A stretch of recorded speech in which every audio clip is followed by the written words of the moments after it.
Hello, my friend. Today I will tell you another long-forgotten legend. Close your eyes and let the magic transport you to Middle-earth. Our journey begins.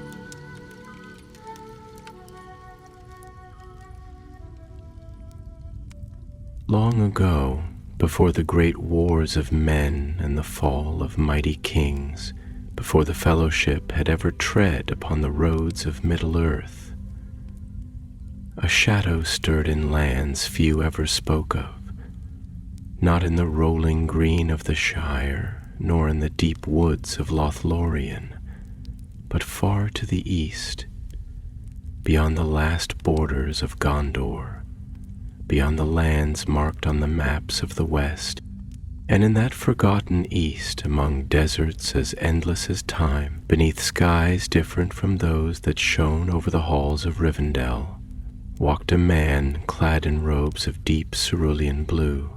His name was known to but a few, whispered like a fading memory. He was Alatar, one of the Istari, one of the 5 sent from the undying lands to guide the peoples of Middle-earth in their struggle against the darkness.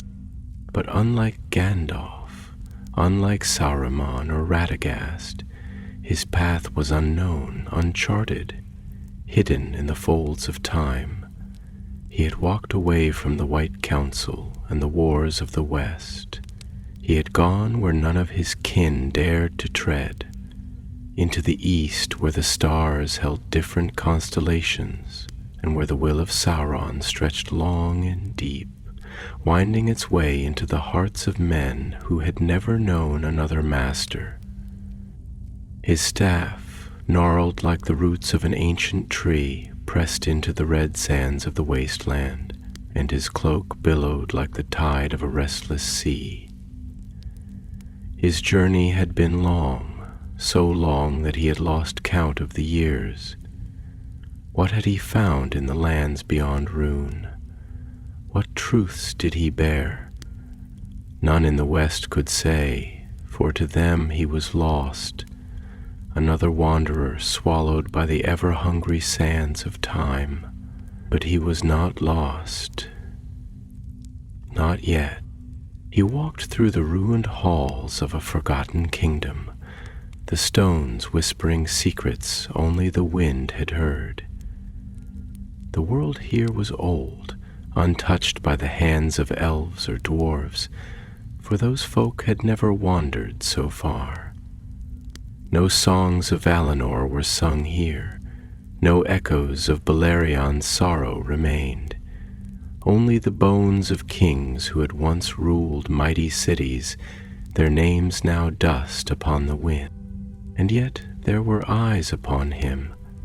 There were always eyes upon him. Figures watched from the deep shadows of crumbling temples, from the high dunes where the sand slid like whispering voices. They were wary, these people of the East, not fools, not weak, but bound to a history that was older than any Western scribe could write. Some called them the Variags, fierce riders with blades curved like the crescent moon. Others were the Caedum, the dune-dwellers who spoke in a tongue that sounded like the shifting of the desert wind. And then there were those whose names had been stripped from time, their lives dictated by unseen lords who whispered from the darkness. Alatar had walked among them all. He had seen the light in their eyes and the chains upon their hands. He had spoken to chiefs who had never bowed their heads, to warlords whose only loyalty was to steel and blood. He had seen what Sauron had wrought here, in this place beyond the reach of the White City and its gleaming towers. And so he wandered still, searching. Searching for what? Perhaps for hope, perhaps for Palandor, his companion, who had once walked this road beside him and had since disappeared like mist at sunrise. Or perhaps for something else entirely. something hidden beneath the sand, beneath the years, beneath the weight of what Middle-earth had forgotten. And on this night, beneath a sky that burned with stars unfamiliar to the tongues of the West, Alatar stopped. He stood upon the crest of a great dune, the wind whipping at his robes, carrying with it the scent of fire and smoke from some distant camp. His blue eyes, deep as the farthest ocean, old as the hills, surveyed the horizon. A city lay ahead, its spires rising against the moon, its walls black as night. It had no name in the tongues of the West, though the people of the East called it Urdzarim, the silent citadel. It had been built in an age when the world was young, before the Dark Lord had returned, before even the first whispers of the rings had reached the ears of men. And it was here that he would find his answer. But before he could take another step, a sound cut through the night. A sharp whistle. A bird call, unnatural in the hush of the desert. Alatar did not turn. He did not need to. He had heard it before in many lands from many voices. A warning. He was being followed. The wizard sighed, tightening his grip on his staff. He had no love for battle, no thirst for blood, but the world was not kind to those who walked alone, least of all in lands where war was a way of life. From the shadows of the rocks, figures emerged, their silhouettes shifting against the sand. They were clad in dark robes, their faces veiled, their movements careful. Not Variots, not Karadum, something else. Alatar of the West, a voice called, low and steady, speaking in the common tongue, though the accent was thick as honeyed wine. You walk far from the lands of your kin. Alatar turned slowly, his eyes calm, unafraid. He did not ask how they knew his name. He had long since abandoned such questions. You follow me, he said simply. His voice was deep, like the whisper of an ancient river, slow and patient. That is unwise.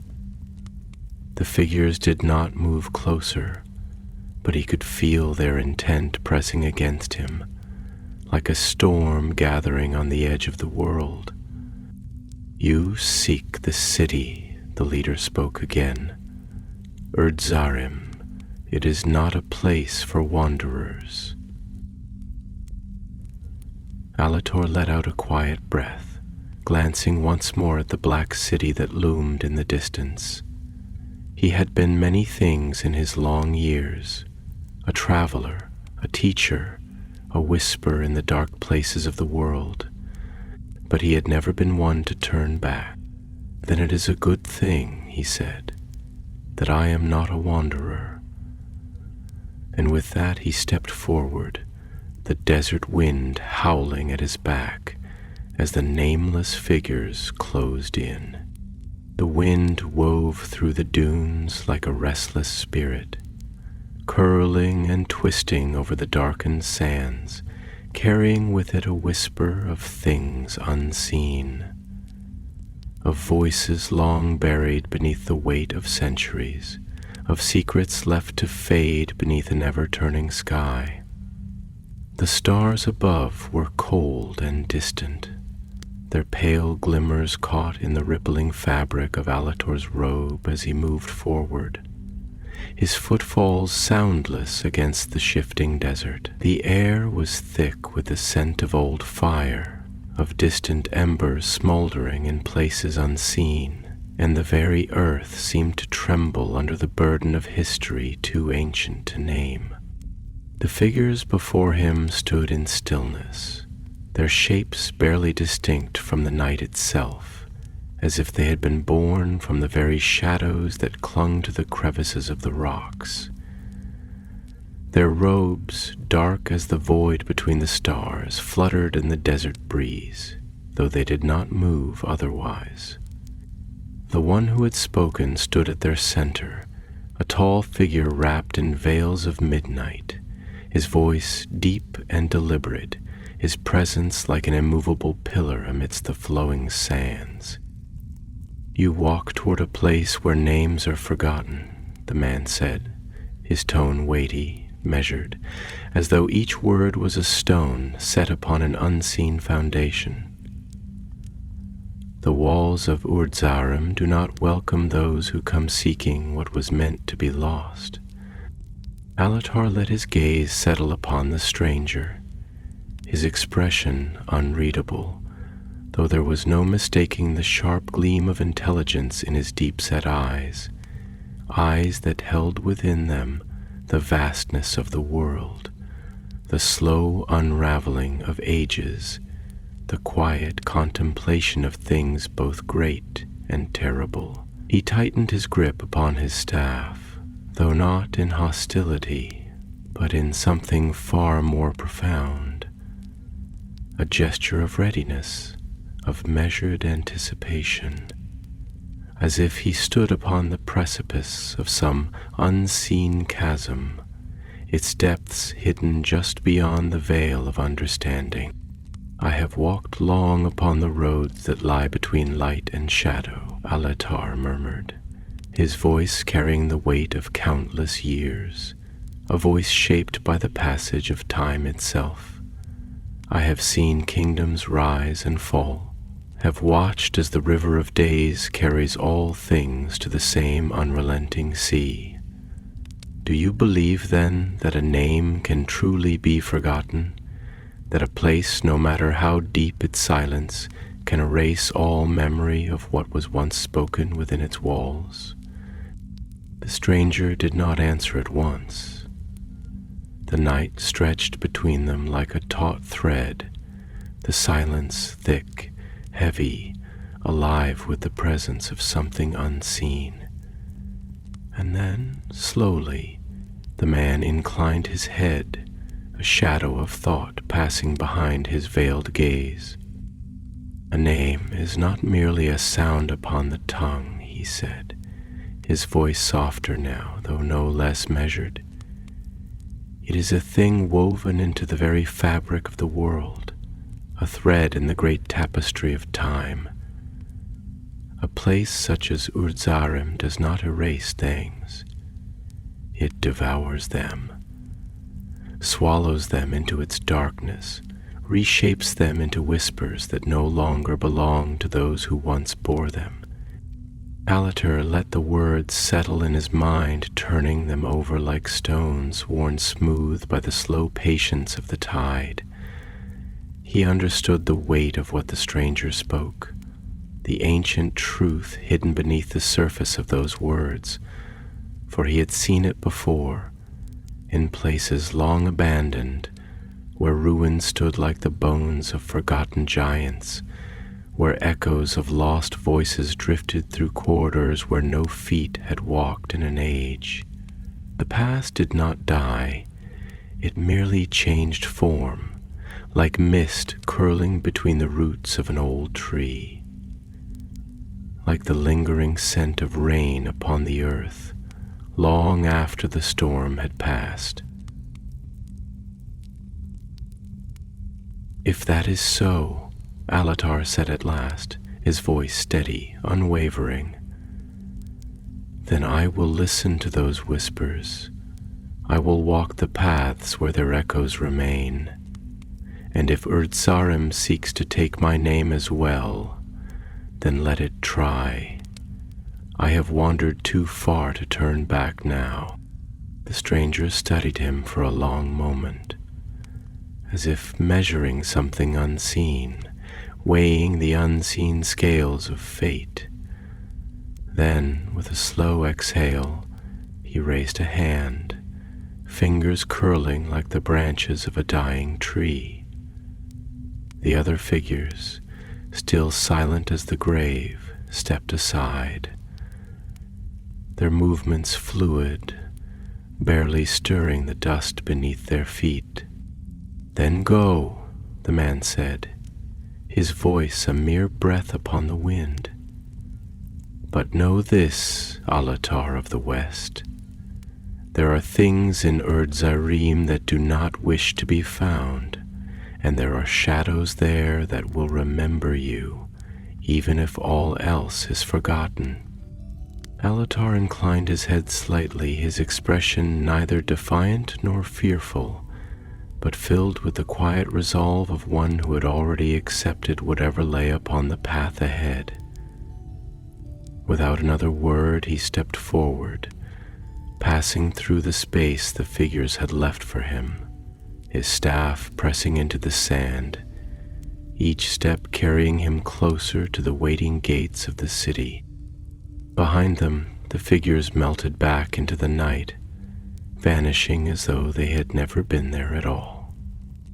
The air grew heavier as he drew nearer to the city, the very atmosphere thick with something unseen, something ancient and waiting. The walls of Urdzarim loomed like a monolith against the sky, their black stone gleaming beneath the cold light of the stars.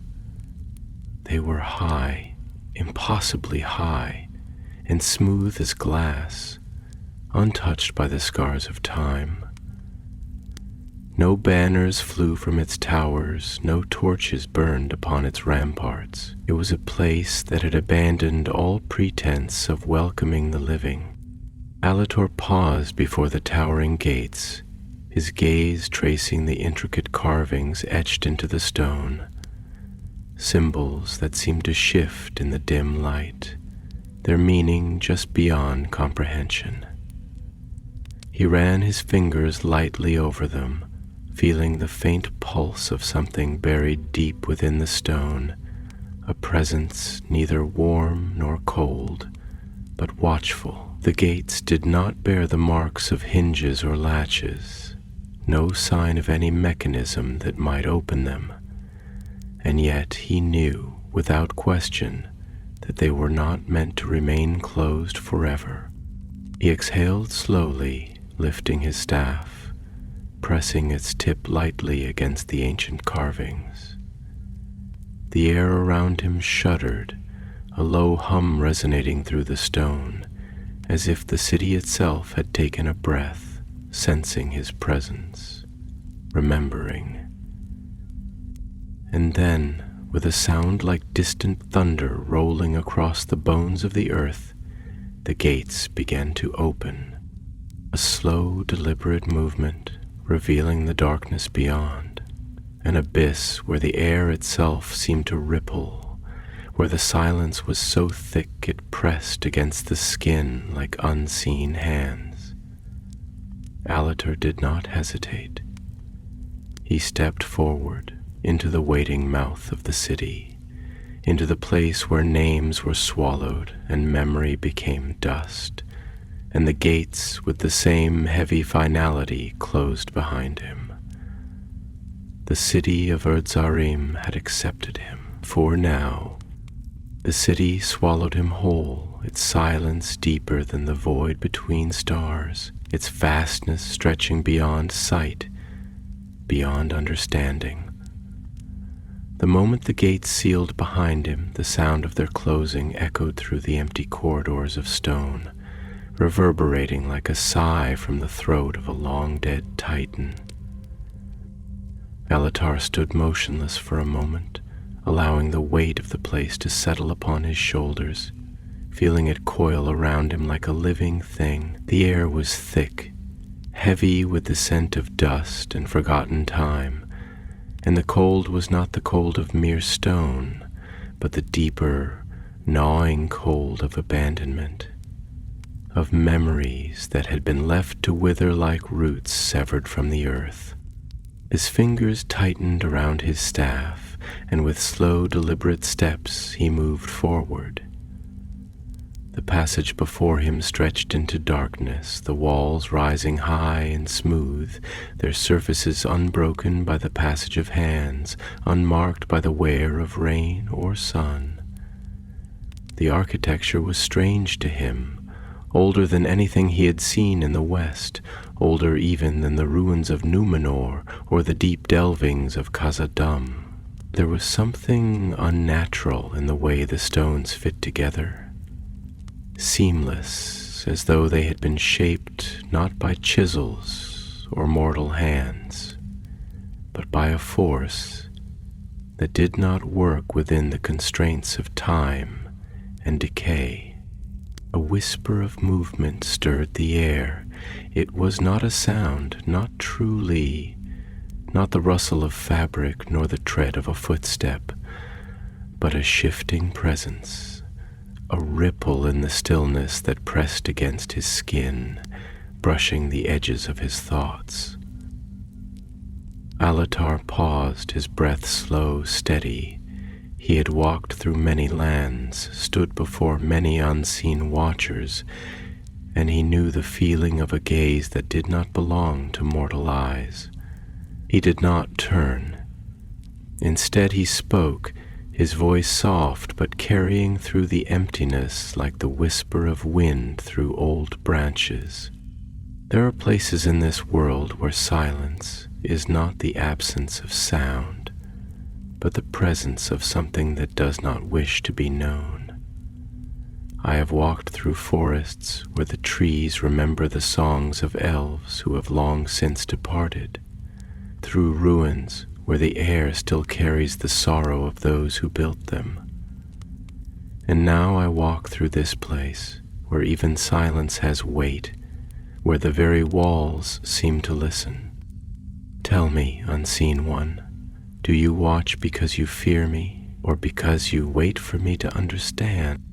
A pause, long and unbroken, stretched between his words and the answer that followed, and then, from the far end of the corridor, a voice, dry, low, woven from the fabric of the place itself, rose like an ember catching in the wind.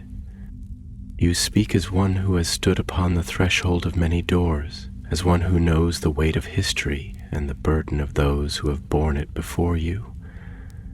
But knowledge is a river that does not flow evenly, and there are depths in which even the wise may drown.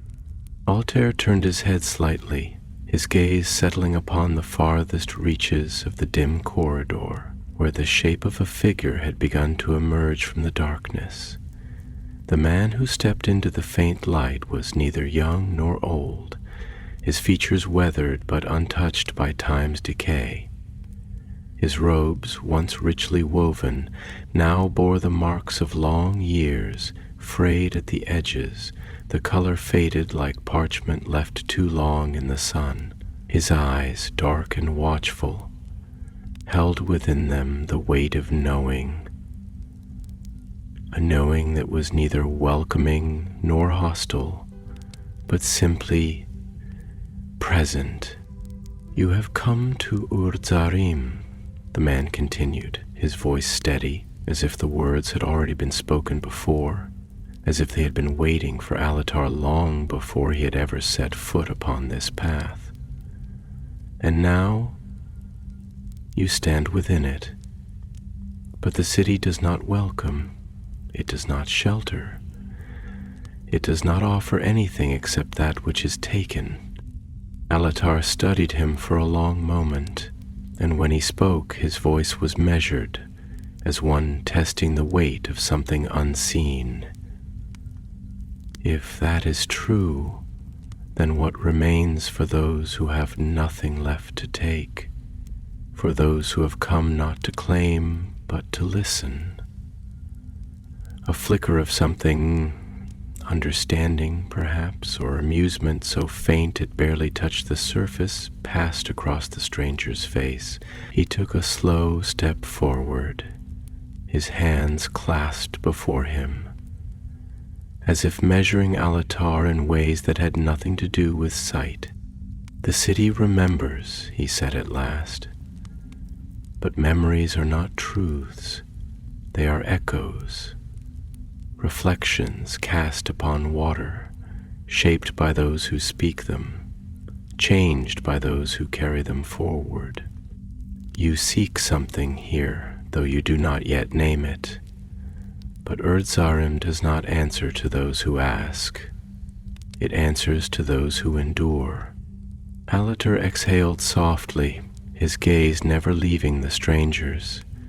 He had lived long, longer than men, longer than most creatures who still walked the world, and yet even he had not outlived the understanding that patience was the root from which all wisdom grew.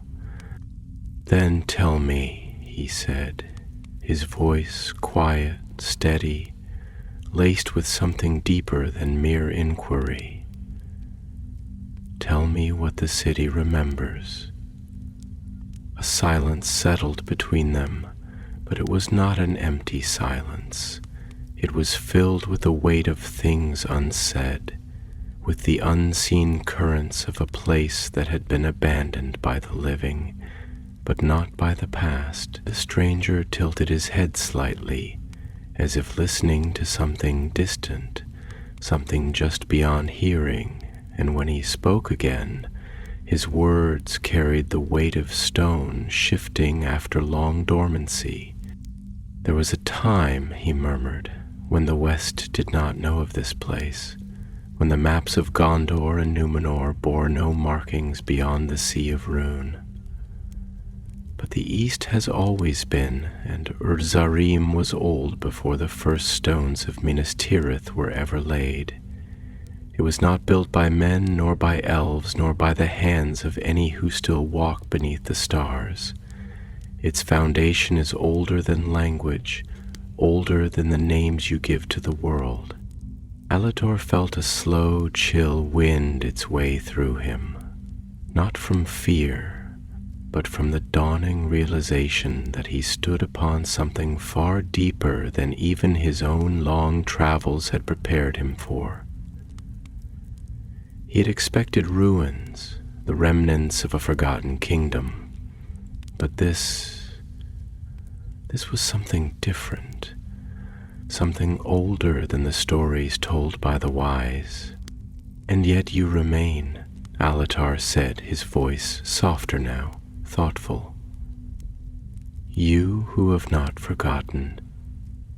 You who speak in the voice of one who remembers not just what was, but what it meant." The man's gaze darkened slightly, his hands tightening where they rested against his robes. "To remember is not always to understand," he said, "and understanding is not always a gift.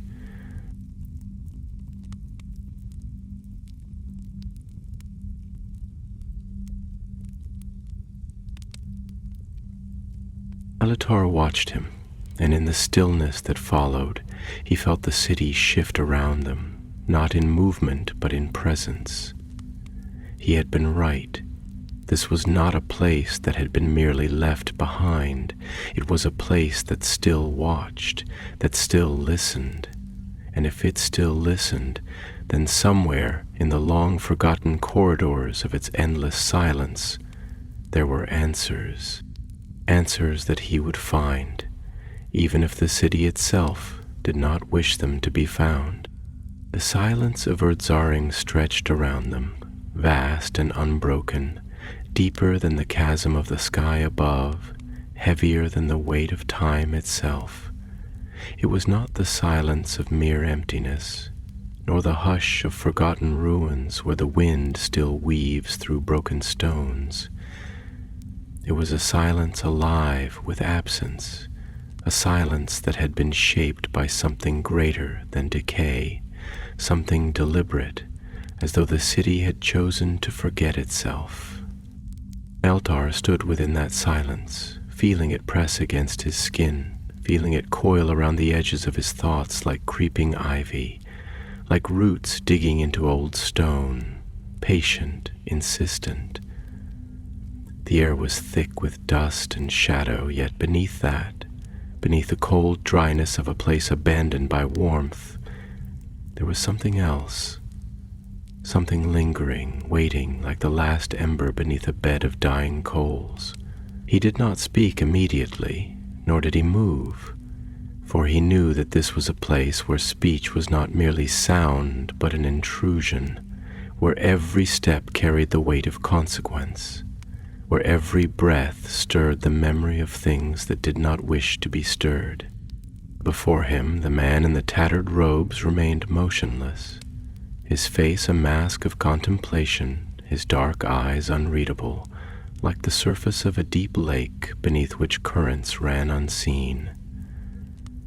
The words he had spoken still hung in the air between them, and Alatar let them settle, let them sink into the marrow of his thoughts before he answered, for he knew that to respond too quickly, too easily, was to diminish the depth of what had been said. "There are places in this world," Alatar said at last, his voice low, steady, woven with the weight of years, "where the past lingers not as a whisper, but as a presence that does not fade. I have walked among them, have seen the ruins of cities that still remember the voices of those who built them, have heard the wind carry echoes that belong not to the present, but to something deeper, something beyond the reach of time's forgetting. And yet, even in those places, there is always something left behind, a trace, a fragment, a shape upon the edge of memory.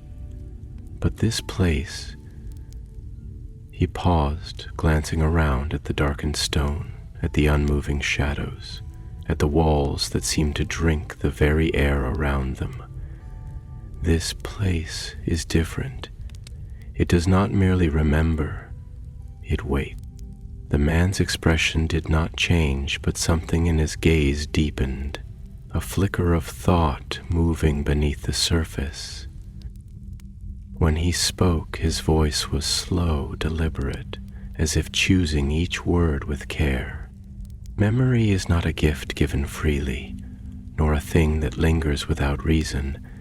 In the West, you speak of history as something written in books, as something recorded and preserved so that those who come after may read it and know what has passed. But that is only one kind of memory.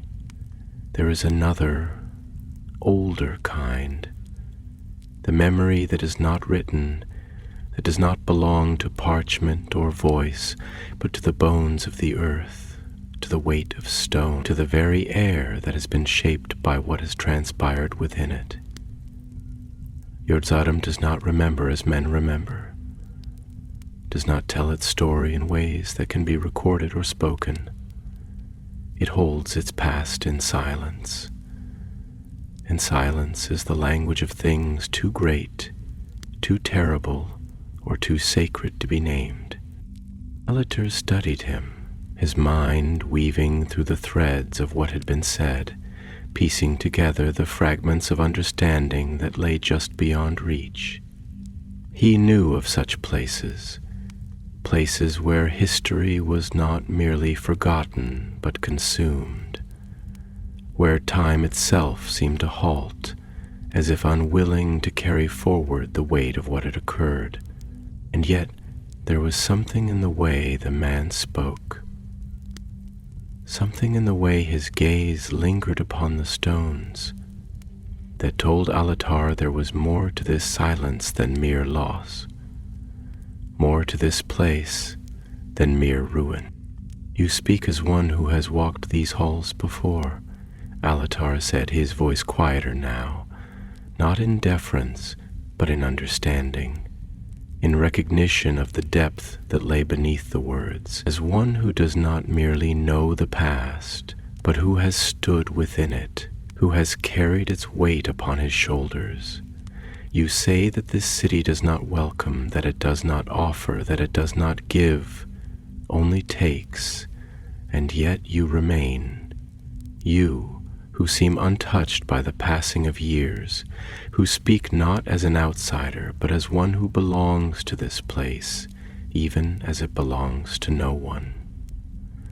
Why? A shadow flickered across the man's face, so brief it might have been imagined, but Alatar did not mistake it. It was not fear nor hesitation, but something else, something older, something warier, something that carried the weight of choices long made and paths long walked. "I remain," the man said at last, his voice quieter now, more distant, as if the words themselves were heavy to bear, "because there are some places that do not let go, just as there are some memories that cannot be abandoned." You ask why Urzarim waits. I will tell you, though you may find that the answer is not one you wish to hear. He turned then, moving deeper into the corridor, his steps soundless upon the stone. Alatar hesitated only a moment before following, his own footsteps swallowed by the same silence, his thoughts shifting like the shadows cast upon the walls. The passageway was long, its darkness broken only by the faintest glimmers of light that seemed to come from nowhere, as if the very stones held within them the remnants of a glow long since faded. The further they went, the heavier the air became, not with dust or decay, but with something less tangible, something that clung to the skin like the weight of unseen eyes. At last they emerged into a vast chamber, its ceiling lost to darkness, its walls carved with symbols that seemed both ancient and unfamiliar. In its center stood a great pillar of stone, its surface smooth, untouched by the erosion of time. Upon it, etched so faintly it was nearly invisible, was a single inscription. The man placed a hand upon the pillar, his fingers tracing the worn symbols as if they were a wound long since scarred but never healed. "This city," he murmured, "was not built as a fortress, nor as a kingdom, nor even as a tomb. It was built as a door." Alatar frowned, stepping closer, studying the inscriptions, feeling the faint hum of something beneath the surface of the stone. A door to what? The man's eyes lifted to meet his, and in them Alatar saw something that made the cold in the air seem like a mere whisper against the true weight of what lay beneath. "To the past," the man said, his voice nearly a whisper. "To a time that does not wish to be remembered." And in the silence that followed, Alatar understood, though only in part, that he had stepped into something far greater than he had anticipated, into a place that was not merely lost, but hidden, not merely abandoned, but sealed. And the door, whatever it had once held back, was waiting to be opened. The chamber stood vast and unmoving, its silence stretching like the deep of the night, where even the stars feared to shine. The air itself was laden with something unseen, something heavy, not merely the weight of stone, but of time, of a presence that lingered without form, yet pressed against the senses like the unseen tide beneath still waters. The darkness above was endless, the ceiling lost in shadow, and the walls, though hewn from the same seamless black stone that had shaped the rest of Urzarim, bore faint traces of something older, something carved by hands that had long since turned to dust. Alatar took a slow step forward, the sound of his footfall swallowed instantly by the oppressive hush, as if the city itself did not merely discourage noise but devoured it. His eyes, ancient and ever-seeing, swept across the symbols that snaked their way up the great pillar before him, their lines so faint that they seemed almost like scars upon the stone rather than markings of deliberate purpose. There was something unnerving in their shape, not quite runes, not quite script, but something between both, something that had the rhythm of language, but not its familiarity, a pattern that suggested meaning without surrendering to understanding. He lifted a hand, his fingers hovering just above the surface of the pillar, not yet daring to touch, feeling instead the faintest hum beneath the stone, a vibration too slight to be called movement, too real to be ignored. It was old, far older than any kingdom of men, older even than the great halls of Khazad-dûm, older perhaps than the first songs of the elves beneath the newborn stars. It was the kind of age that did not simply exist but endured, that bent the air around it, that left its imprint upon the world even after all else had crumbled away.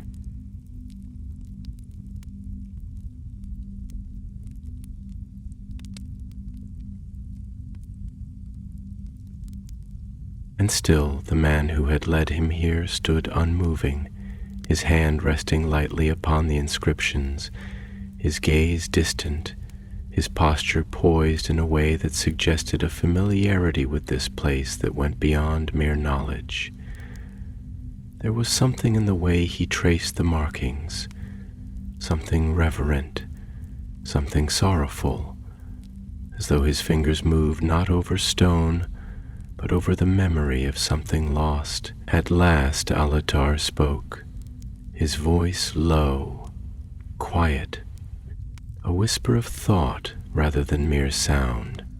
"You said this city was built as a door," he murmured, his eyes never leaving the pillar. "That it was not meant to be merely a place but a passage, a threshold between what was and what is. Tell me then, who built it, and what lies beyond?" The man exhaled slowly, his breath barely stirring the stillness, as if even the air itself resisted movement within these walls. His fingers curled against the stone for a moment before withdrawing, his dark eyes lifting to meet Alatar's own.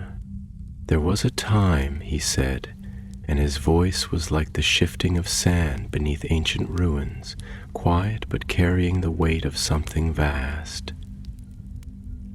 "Before the lands of the West knew war, before the great cities of men rose and fell like waves upon the shore, a time before the names you now know were ever spoken, before the world was shaped as you see it now, in that time there were those who sought not to rule nor to conquer, but to preserve, to keep safe the knowledge that the passing of ages would try to bury. They built no kingdoms, raised no banners. They did not carve their names into the bones of the world as men do, nor did they seek to hold power over the realms of Arda.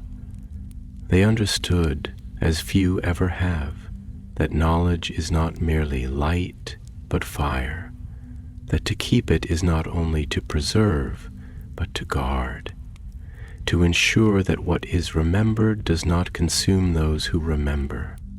Alatar frowned slightly, his mind weaving through the strands of meaning hidden beneath those words, for he knew the truth of them in a way that few did. He had seen what knowledge could do, how it could heal, yes, but also how it could burn, how it could twist and corrupt, how those who sought to wield it without wisdom often found themselves consumed by it instead. The greatest folly of power was the belief that it could be mastered, that it could be held in one's grasp without it taking something in return.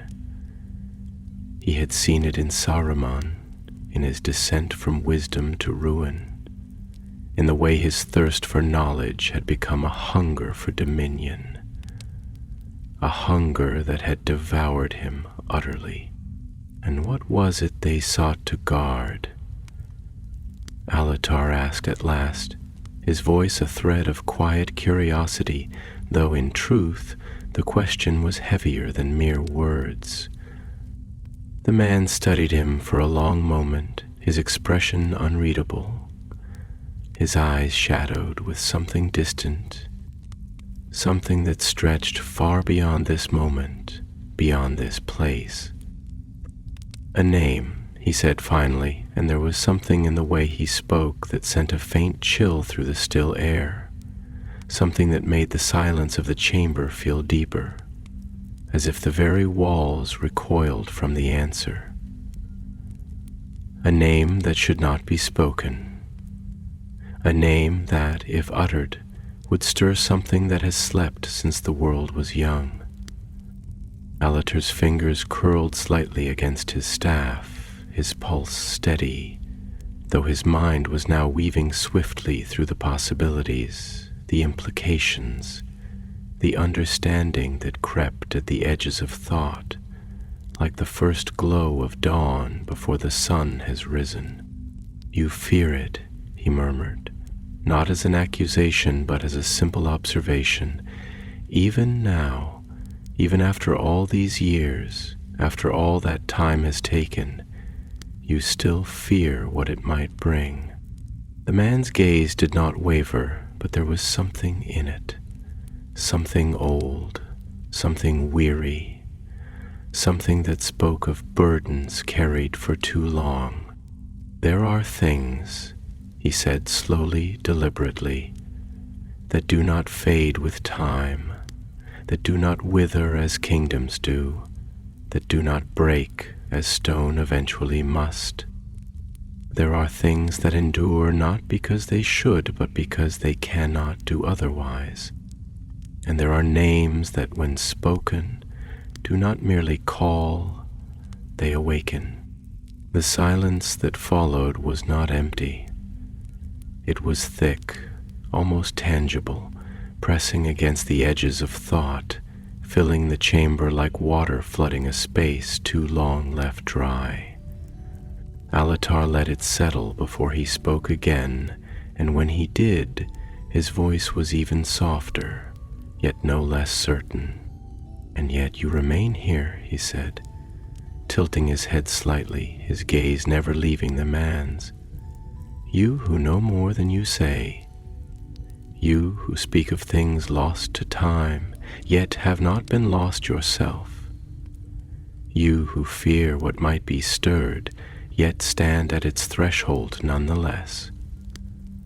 Why?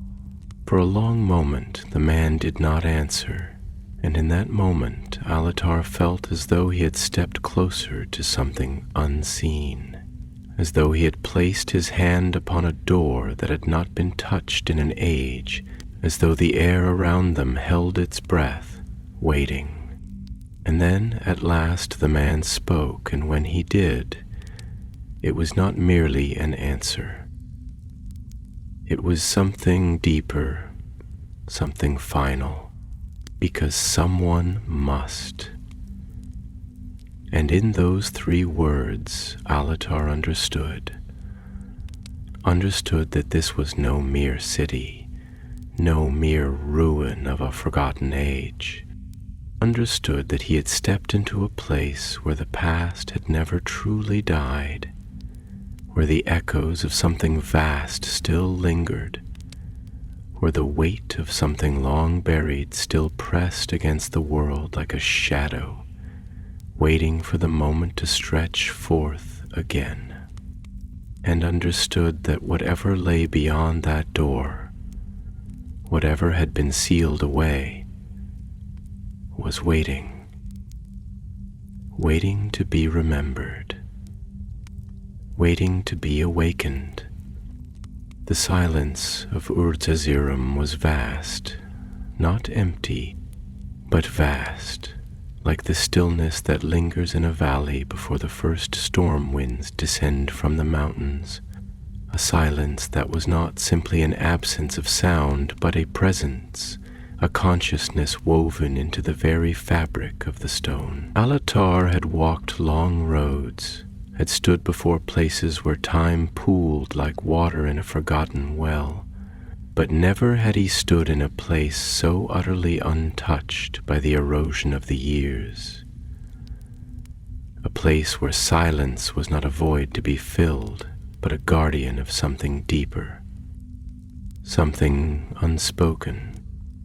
The air within the chamber pressed against him, not with heat nor with cold, but with a kind of density, as if it carried within it the weight of memories that had not been permitted to fade, as if each breath drew him further into the heart of something vast, something coiled in slumber beneath the skin of the world. The stone beneath his feet was ancient, smooth not with wear but with deliberation, as though those who had shaped this place had done so with a purpose beyond mere shelter, beyond mere architecture.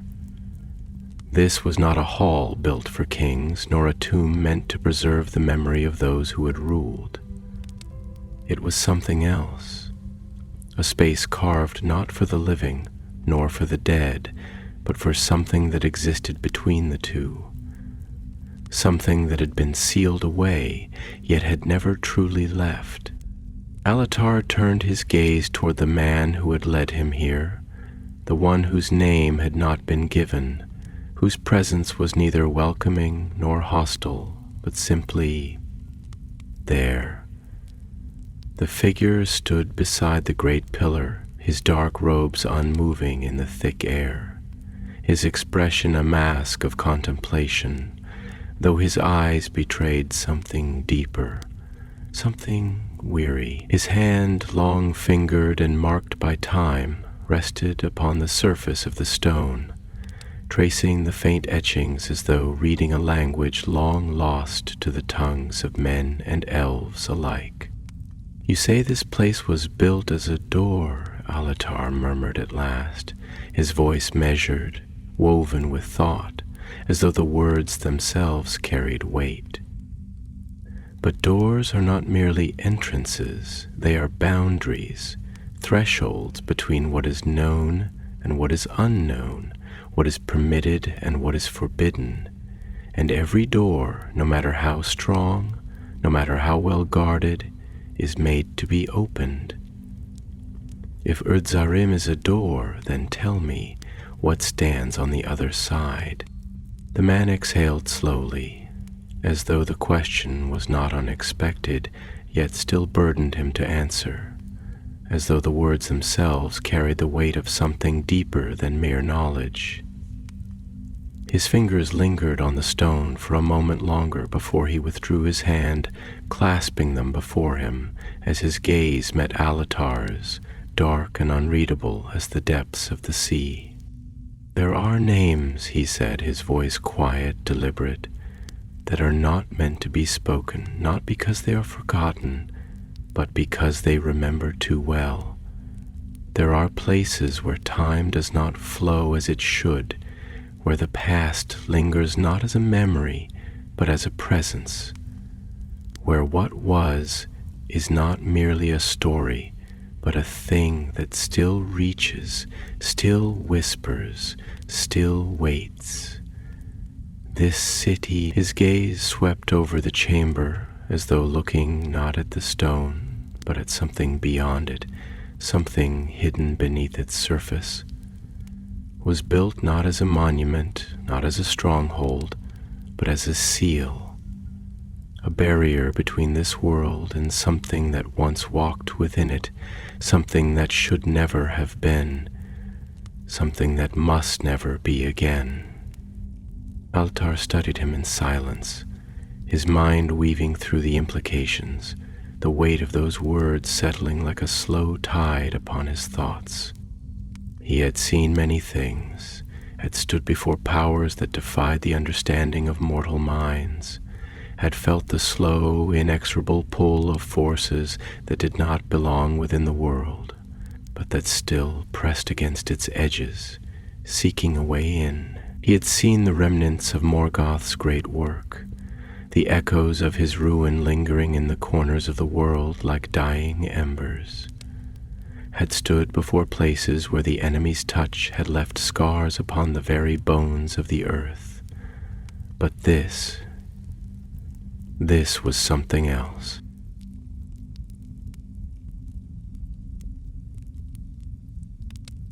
And yet, Alatar said slowly, you remain here.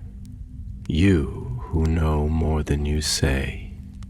You who have guarded this place long beyond the years of any man, any elf, any being that still walks beneath the stars.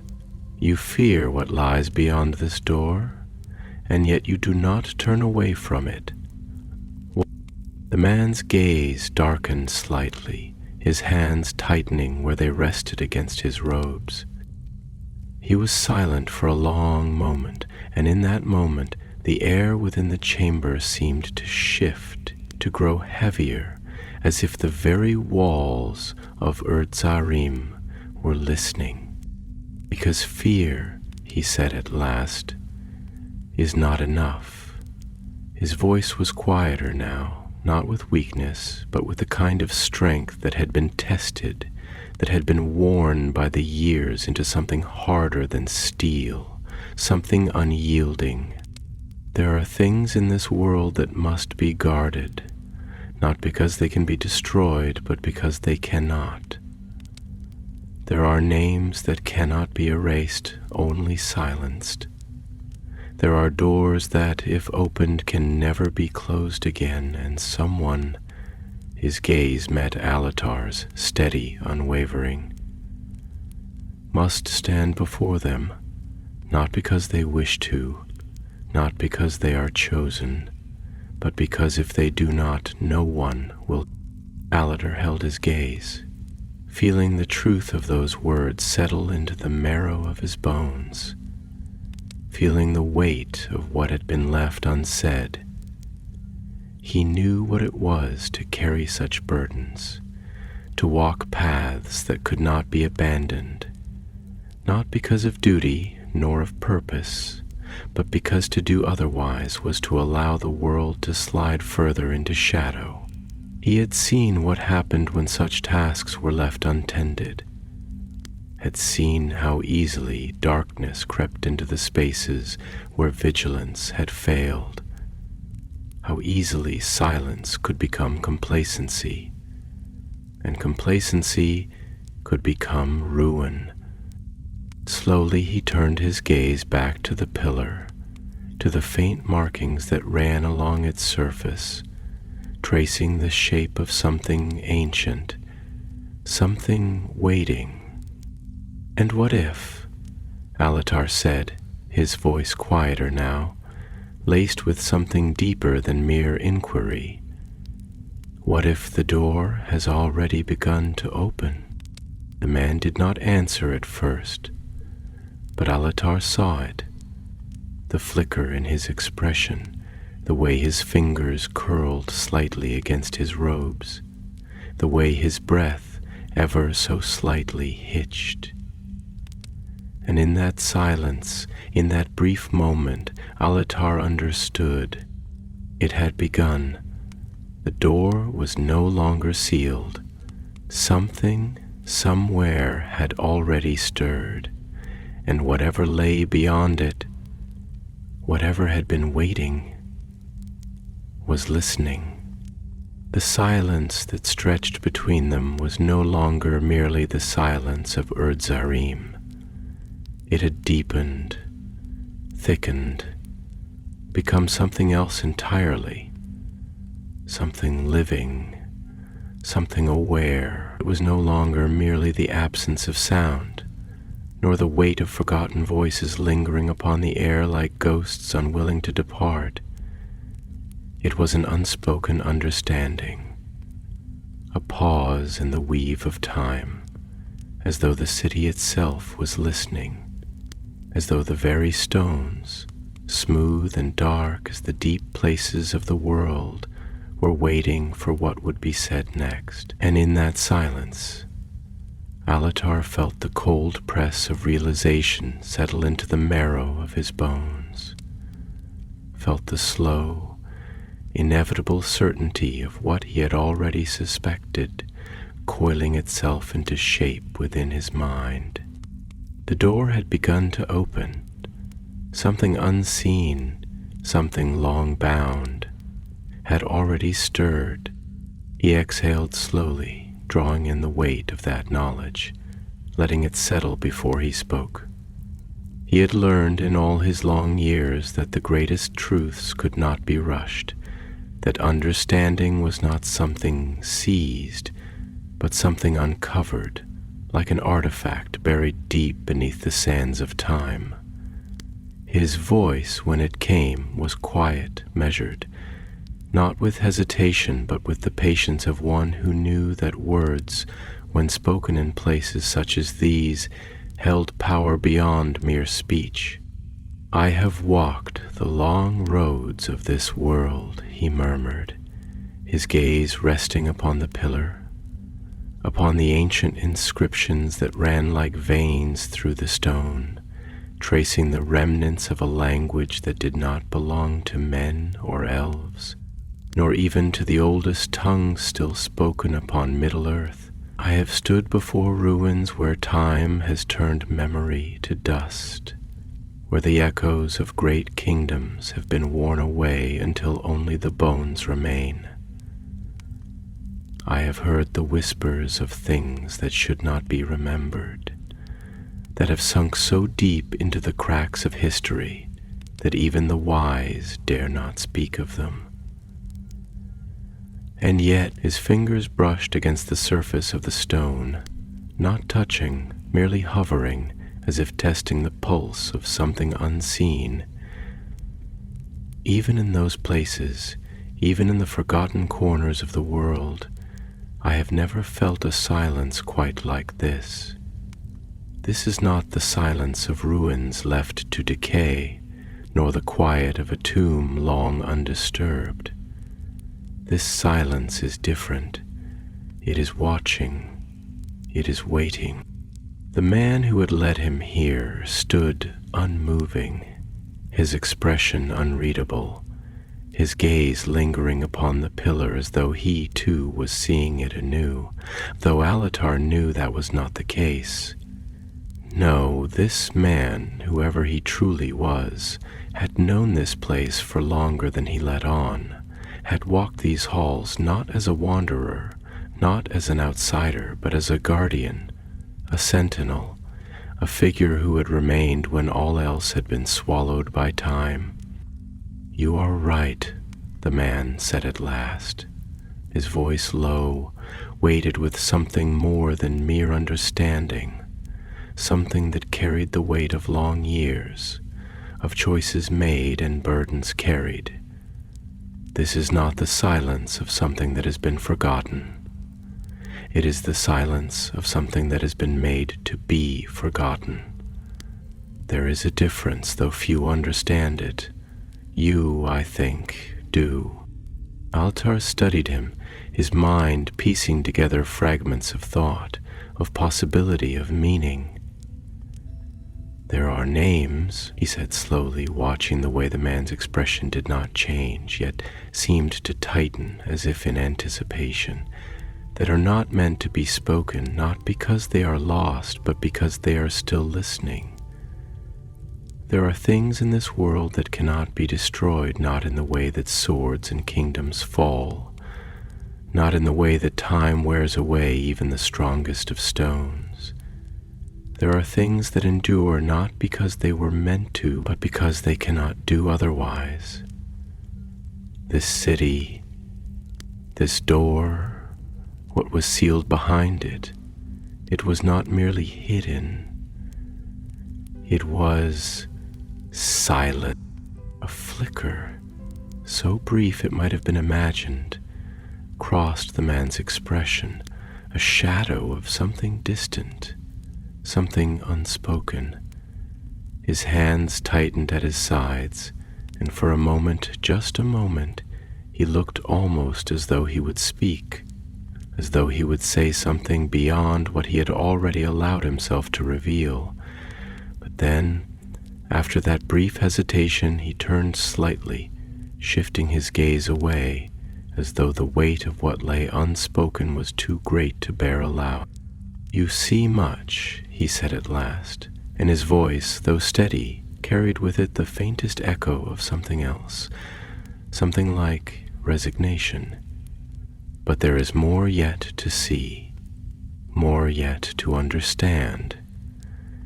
He lifted his gaze once more, and in his dark eyes, Alatar saw something he had not expected, something that had not been there before, or if it had remained hidden. It was not mere knowledge nor mere warning. It was something deeper, something more personal. It was memory. "Come," the man said, turning toward the far side of the chamber where the shadows deepened, where the stone passageways stretched into places unknown. "There is something you must witness for yourself." Alatar hesitated only a moment before following, his staff tapping softly against the floor as they moved. The air grew heavier as they walked, though it was not weight in the physical sense. It was the weight of something unseen, something pressing against the edges of thought, something that was not merely felt but known, in the way that the presence of an unseen figure in an empty room could be known, in the way that a whisper unheard could still stir the mind. The corridor they entered was narrow, its walls smooth and seamless, its ceiling lost in shadow. It was colder here, not with the chill of mere stone, but with something deeper, something that had settled into the very bones of the city, something that had remained even as all else had faded. And at the end of the corridor a doorway stood. No ordinary doorway, but one that bore no hinges, no marks of construction, as though it had not been built, but had always been. Its frame was carved with symbols that shimmered faintly in the dim light, as though they existed just beyond the reach of vision, shifting, breathing, waiting. The man stopped before it, placing his palm flat against the surface of the stone, his fingers splayed. A deep breath, steady, slow, and then, without turning, he spoke. "Beyond this door," he said, his voice quieter now, yet somehow heavier, "lies what remains of the last attempt to silence the past. The last attempt to ensure that what was, what should never have been, could not return. It is a record, a warning, a final echo of those who came before, those who stood at the threshold of something they did not understand, something they thought they could contain." He exhaled softly, and for the first time since Alatar had met him, the man's voice carried with it something almost like sorrow. "But some things," he murmured, "do not remain buried. Some things do not remain sealed." The air shifted.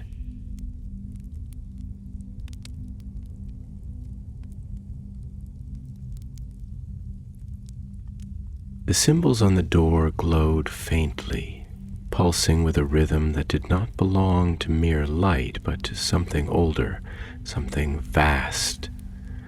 Alatar watched, waiting. And then, slowly, the door began to open. The door groaned as it shifted, not with the clatter of iron hinges nor the scrape of stone upon stone, but with a sound deeper, more ancient, a resonance that seemed to ripple through the very bones of the city itself. It was not a simple movement.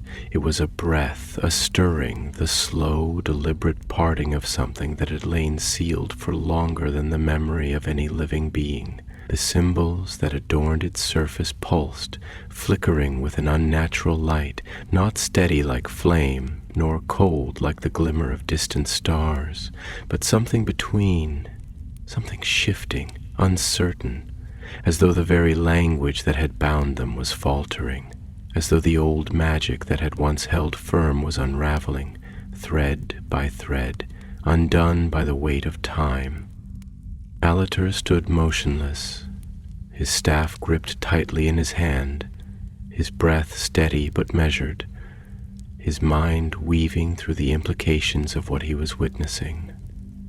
He had felt power before, had stood in places where the fabric of the world was thin, where the echoes of great things lingered like the last ripples upon a still lake. He had walked the ruined courts of Numenor's lost colonies, where the stones still bore the imprint of voices long silenced. He had wandered the far reaches of Middle-earth, where the land itself remembered battles so ancient that no tongue still spoke of them. But this was different. This was not merely the lingering presence of history. This was something active, something aware, something that had not forgotten the world, though the world had long forgotten it. The man beside him remained still, his hand resting upon the stone as though feeling its pulse, his dark gaze fixed upon the widening gap beyond. His expression was unreadable, but Alatar saw the tension in his stance, the way his fingers curled ever so slightly against the cold surface of the doorway, as if anchoring himself, as if bracing for something that could not be stopped. And then the darkness beyond was revealed. It was not the darkness of mere shadow, nor the absence of light in a long sealed space. It was something deeper, something vast, a depth that did not merely swallow sight, but seemed to pull at the edges of thought itself. The chamber that lay beyond was impossibly large, stretching into unseen distance, its farthest reaches lost to the void. The air was thick, oppressive, heavy in a way that was not merely physical, but something else, something pressing against the mind, against the soul. Columns of smooth black stone rose from the unseen depths below, disappearing into the darkness above, their surfaces untouched by time, unmarked by dust or decay. They stood like sentinels, like watchmen standing guard over something unseen, something that did not sleep but did not yet wake. And at the center of it all, upon a raised dais of flawless obsidian, a single object rested. A book. It was massive, its cover bound in a material that was neither leather nor metal, its edges lined with intricate etchings, runes too old to be named, their shapes curling and twisting, shifting ever so slightly even as Alatar looked upon them. The very air around it seemed distorted, as though the space it occupied was not truly part of the world, as though it existed in a place just beyond reach. Alatar stepped forward, his gaze never leaving the book, his mind turning over what he saw, what he felt, the weight of realization pressing into his chest like the slow, inevitable descent of night. He could feel it, even from where he stood, the presence of something vast, something contained, something that was not merely knowledge, not merely history, but something alive, something woven into the very foundation of this place. "You said this was a door," he murmured, his voice quiet but steady, as though speaking louder might disturb something that should not be disturbed. And yet, what lies beyond it is not a prison. It is a record, a warning. The man beside him exhaled slowly. his hands tightening at his sides, his eyes shadowed with something deeper than mere knowledge. "There are things in this world," he said at last, his voice carrying the weight of long years, of burdens not easily spoken, "that cannot be contained in chains, nor cast into the void, nor buried beneath the weight of stone. There are things that exist beyond destruction, that are bound not by the will of the Valar, nor by the works of men, but by something older, something that was never meant to be. This book," he gestured toward the dais, his fingers curling slightly as though reluctant to name it, "is not merely a record of what was. It is a vessel, a binding, a last attempt to hold within it something that could not be cast away. It was written not with ink, nor by the hands of scribes, but by something greater, something desperate. And for an age it has remained sealed, silent." Alatar turned his gaze toward him, his mind piecing together the threads of what had been said, what had been left unsaid. "But something has changed," he said quietly. The man nodded once, slowly, the flicker of something almost like sorrow passing behind his gaze. "The seal is weakening," he admitted, his voice barely above a whisper. "Not by any mortal hand, not by the will of those who would seek to claim what should not be claimed, but by time itself, by the slow unraveling of the world, by the weight of what was never meant to last." He turned his gaze toward the book, his expression unreadable, but Alatar saw it now, the understanding that lay beneath his words, the truth that he had not yet spoken. "And now the question remains, not whether it will break, but when." A breath of wind stirred the chamber, though there were no doors, no windows, no source from which it could have come. The air shivered, the runes along the book's surface flickering for the briefest moment, as though something unseen had passed through them, as though the ancient language that held them together was struggling to remain intact. Alatar exhaled slowly, feeling the weight of it all settle upon him, feeling the slow, inevitable course of what had begun. He had known from the moment he had entered this city that he was walking into something vast, something long buried, something that had been waiting. But now, standing before the threshold of what had been sealed away, he understood the true depth of what had been hidden. This was not merely knowledge, not merely history. This was something alive, and it was waking. The air had thickened, not with dust or decay, but with something unseen, something that pressed against the mind more than the body, something that was neither cold nor warm, but carried the weight of presence, of expectancy, as though the chamber itself had drawn breath and was now holding it, waiting for the moment when it would be released. The silence had changed. It was no longer merely the hush of an ancient place, nor the deep quiet of something long abandoned, but the silence that comes before a storm, before the tide breaks against the shore, before something long asleep begins to stir. Alatar did not move. He stood before the dais, before the book that was not merely a book, before the runes that shimmered, struggling against some unseen pressure, against the slow but inevitable pull of time's unraveling.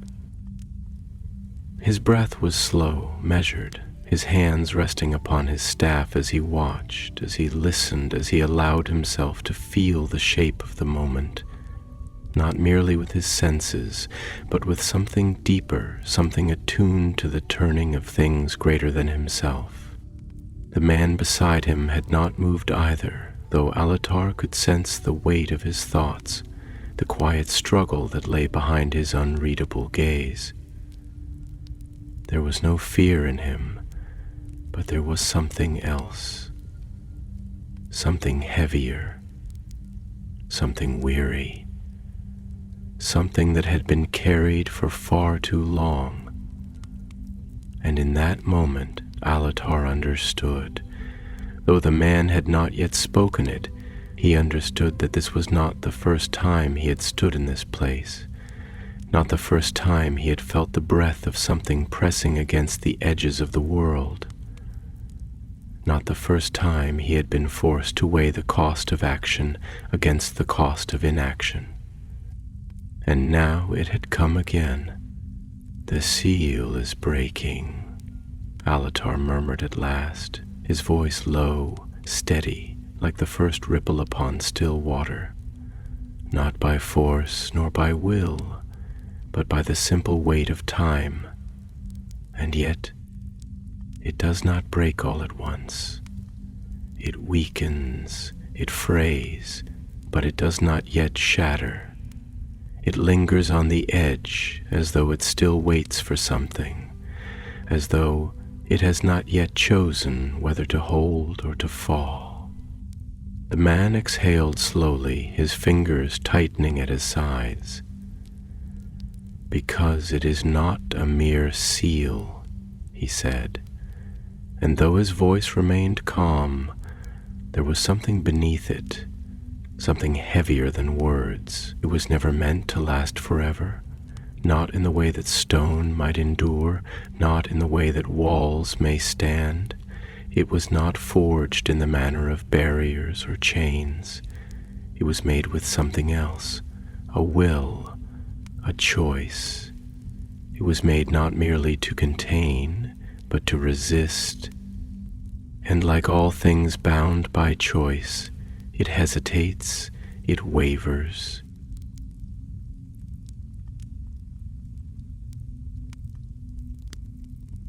Alatar turned his gaze toward him, studying him in the dim glow of the flickering runes, his mind piecing together the shape of the truth that had been buried beneath their words.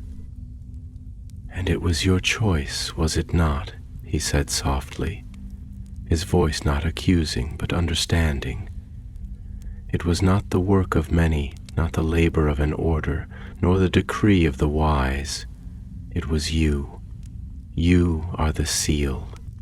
The man did not flinch, did not look away, but there was something in his eyes now, something deeper, something unspoken, something that had lived for far too long within the confines of silence. And when he spoke, his voice was softer, quieter, not with weakness, but with the weight of something that had been carried alone for far too long. "There was a time," he said, "when I believed that knowledge, once uncovered, was a thing that could be controlled, that wisdom was merely a matter of knowing, of understanding, of choosing how to wield what had been found. I believed that even the darkest truths could be held, contained, so long as the right hands carried them. I was a fool." He turned slightly, his gaze settling upon the book upon the dais, his expression unreadable, but his voice laced with something deeper than regret. "There are things that cannot be held. There are things that do not allow themselves to be mastered. There are things that, once known, do not remain knowledge. They become something else. They become voices that do not fade, shadows that do not break beneath the light, whispers that take root in the places where thought and will are most fragile." Alatar listened, allowing the words to settle, to unfold, to weave themselves into the understanding that had already begun to form in the quiet spaces of his mind. He had known power. He had seen it take shape in the hands of kings, in the voices of those who sought dominion, in the ambitions of those who believed they could stand before forces greater than themselves and not be burned. He had seen Saruman fall to such folly, had seen the slow, patient decay of wisdom into hunger, the way knowledge, when left untempered, could turn inward, devouring the one who had sought it. And now, standing here before the remnants of something long buried, he saw it again. "This book," Alatar said at last, his voice quiet, thoughtful, his gaze never leaving the shifting runes that danced upon its surface. "It is not merely a record, nor a vessel, nor a seal. It is a voice, is it not? A voice that still speaks, a voice that has never stopped speaking, and you have listened to it for longer than any mind should bear." The man exhaled softly, and this time Alatar saw it, the faintest flicker of weariness, the slow unraveling of something that had been held together for longer than should have been possible. "Yes," the man murmured, barely more than a breath. "For longer than I remember." A shiver passed through the chamber, though neither wind nor movement had disturbed the air. The runes upon the book flickered, dimmed, then flared once more, and in that moment, Alatar felt it, heard it. Not a voice in the way that words are spoken, nor in the way that sound carries across space, but something deeper, something older, something that existed not as sound but as knowing, a whisper that did not need to be heard to be understood. It was waking. Alatar's grip upon his staff tightened. "Then the choice remains," he said, his voice firmer now, the weight of the moment settling upon him like the slow descent of the tide. "Does it end here, or does it continue?" The man closed his eyes for the briefest of moments, a breath passing his lips, and when he opened them again, Alatar saw the answer before it was spoken. "It must end," he said, his voice steady though his hands trembled.